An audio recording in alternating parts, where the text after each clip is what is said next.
আসসালামু আলাইকুম। আশা করি তোমরা সকলে অনেক ভালো আছো। আজকে তোমাদের সাথে ভোকাবুলারির কিছু হচ্ছে ভোকাবুলারি পড়ার জন্য কিছু গুরুত্বপূর্ণ ওয়ে আছে বা নিয়ম আছে, আমি এগুলো তোমাদেরকে আজকে শিখাবো। তো আজকের ভিডিওটা আমরা শুরু করব হচ্ছে তোমার ফ্রেজেস অ্যান্ড ইডিয়মস এটার দ্বারা।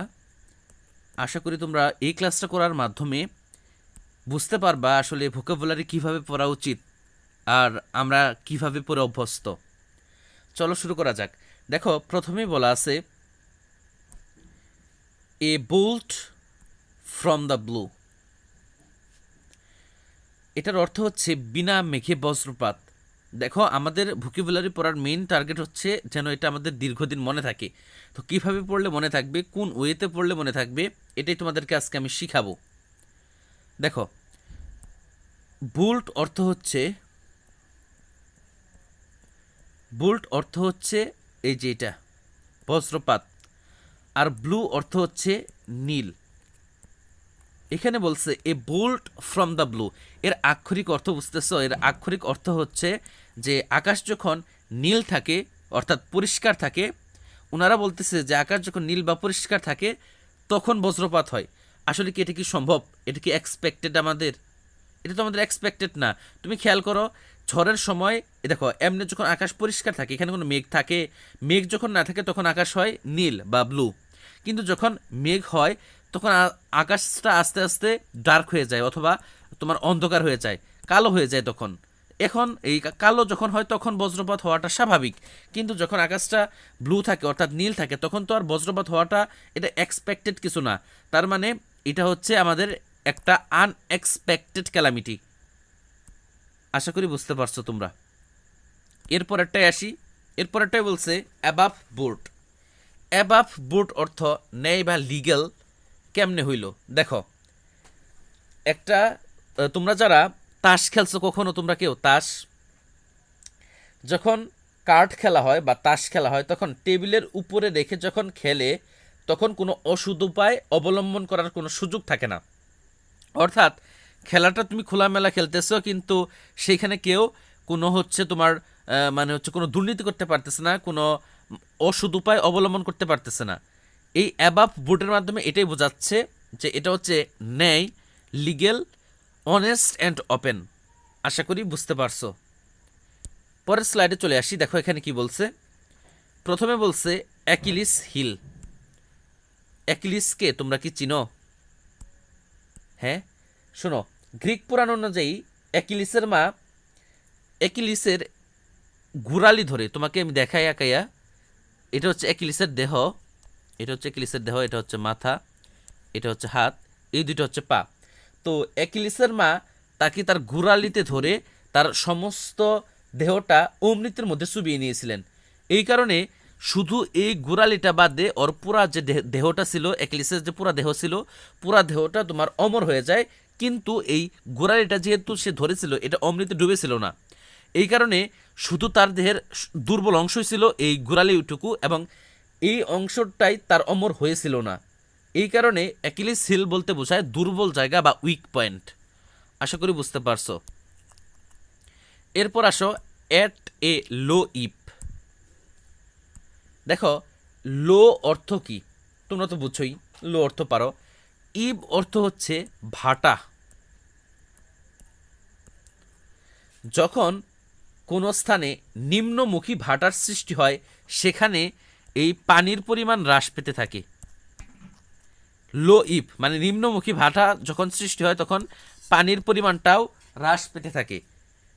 অর্থাৎ এই অ্যাট এ লো ইপ এর অর্থ নিম্নমুখী অথবা হ্রাসমান, ডিক্রিজিং অথবা ডিক্লাইনিং। আশা করি বুঝতে পারছো। ডিক্লিনিং। আচ্ছা, পরের স্লাইডে চলে যাই। দেখো এখানে কি বলছে, 5 নম্বরে বলছে at a round rate. Round মানে তোমরা বুঝো, আমরা অনেক সময় বলি না যে অনেক কিন্তু দৌড়াতে দৌড়াতে বলি যে একটা রাউন্ড দৌড়ে আসো। এ রাউন্ড অর্থ হচ্ছে পূর্ণ। এ রাউন্ড এটার অর্থ হচ্ছে পূর্ণ। আর রেট মানে তো বুঝতেই পারতেছো দর। তার মানে পূর্ণ দর মানে কি বলতেছো, পুরো পুরো টাকাটা। যেমন কোনো একটা জিনিসের মূল্য যদি হয় 1000, তার মানে এটার যদি পূর্ণ দর বলতে বোঝাচ্ছে, রাউন্ড রেট বলতে বোঝাচ্ছে এই পুরাটাই। এক দরের দোকানগুলোতে যেমন যা লেখা থাকে ফিক্সড প্রাইস এইরকম, তার মানে এট এ রাউন্ড রেট অর্থ হচ্ছে এক দরে অথবা এট এ ফিক্সড প্রাইস।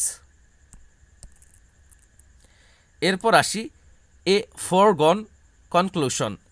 তোমরা কি জানো এই ফরগো অর্থ কি?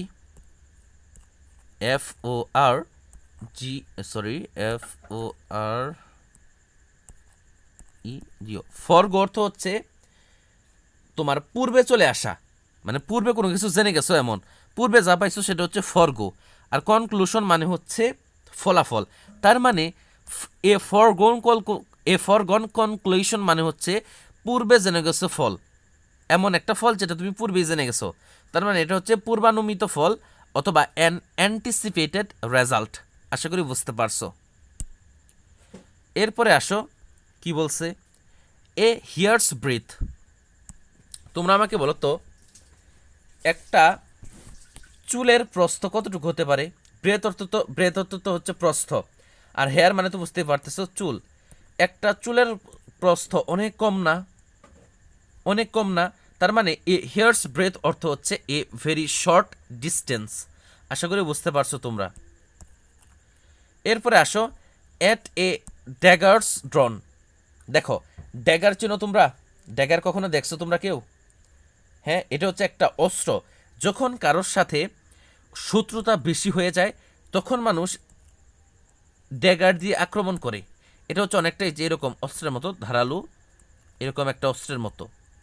তার মানে কি, মানুষ কখন ড্যাগার নিয়ে আক্রমণ করে? যখন মানুষের সাথে মানে শত্রুতা অনেক মানে চরম পর্যায়ে চলে যায়। এর মানে অ্যাট ড্যাগার্স ড্রন অর্থ হচ্ছে চরম শত্রুতাপূর্ণ অবস্থা, এ স্টেট অফ ভায়োলেন্ট হোস্টাইলিটি অথবা ভায়োলেন্ট অ্যানমিটি। আশা করি বুঝতে পারছো।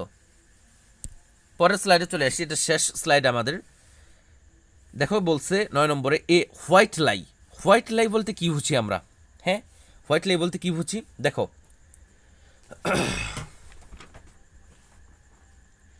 হোয়াইট হচ্ছে সাদা।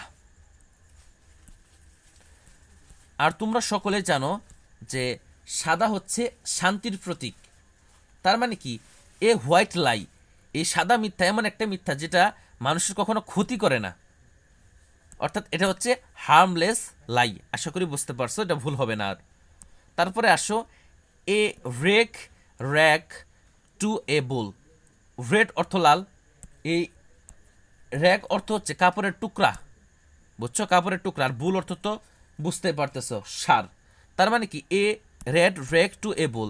তোমরা কি জানো সাররা লাল কাপড়ের টুকরো দেখলে পরে আক্রমণ করে বেশি, ওরা রেগে যায় বেশি। তার মানে এ রেড রাগ টু এ বুল অর্থ হচ্ছে রাগের কারণ অথবা কজ অফ অ্যাঙ্গার। এই ছিল আমাদের আজকের তোমার হচ্ছে ভিডিওতে।